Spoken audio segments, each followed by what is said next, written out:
It's a matter of bridges, Comrade Colonel. The combined might of the Warsaw Pact forces had thundered across the border into West Germany. The North German plain was flooded with a sea of Soviet steel.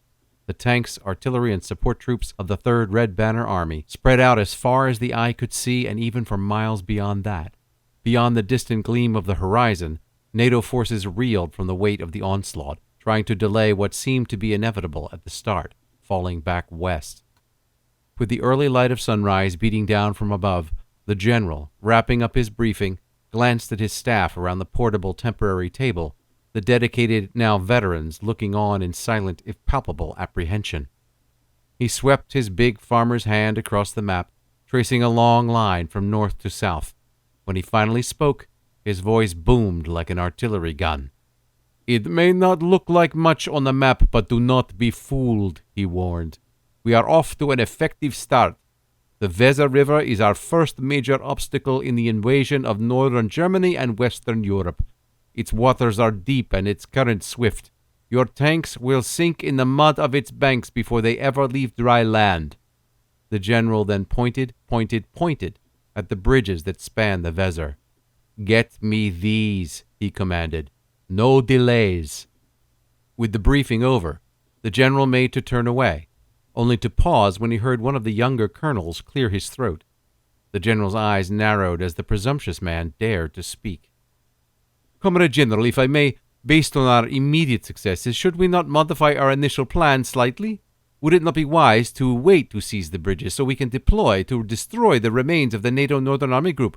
They are still disoriented by our initial assault." The general made a mental note of the fool's name. Vasily, one to be watched. He asked too many questions.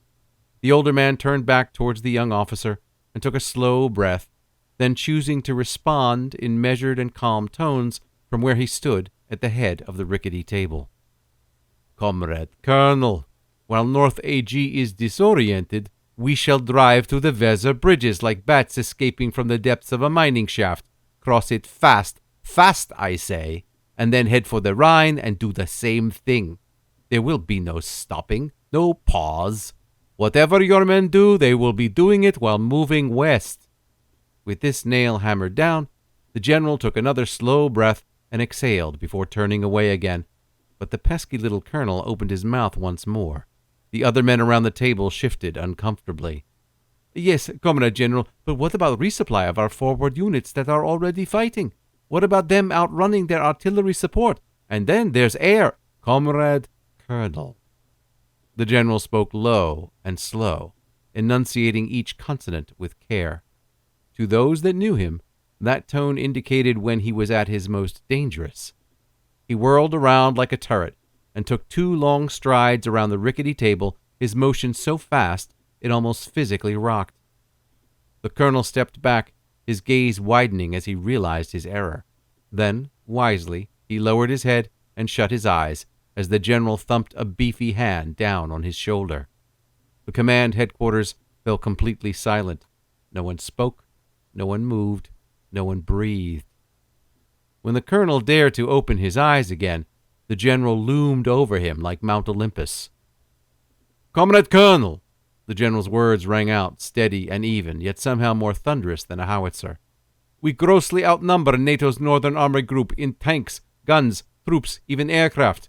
When we deem to finish them off, we will crush them as swiftly and mercilessly as we have these last few days. But if we do not seize the Weser and subsequently the Rhine bridges, then this offensive stops right here in West Germany. This war, this righteous war for the security of our motherland, will grind to a halt and drag out for who knows how long. Tell me, comrade, do you wish to see millions of our men die for no reason?" "No, Comrade Colonel." "Precisely!" the general exploded, jamming his finger back towards the Weser bridges marked on the map. "So be bold, be audacious. Take the bridges, secure our advance, and I will reinforce your success. Otherwise—" "Otherwise, Comrade General?" The old man permitted himself a brief pause in his orders, a fleeting indulgence of weariness in the battle-hardened commander. As the first rays of sunrise finally touched over his graying hairs, his men were able to glimpse just the faintest wisp of his trepidation. "We die,"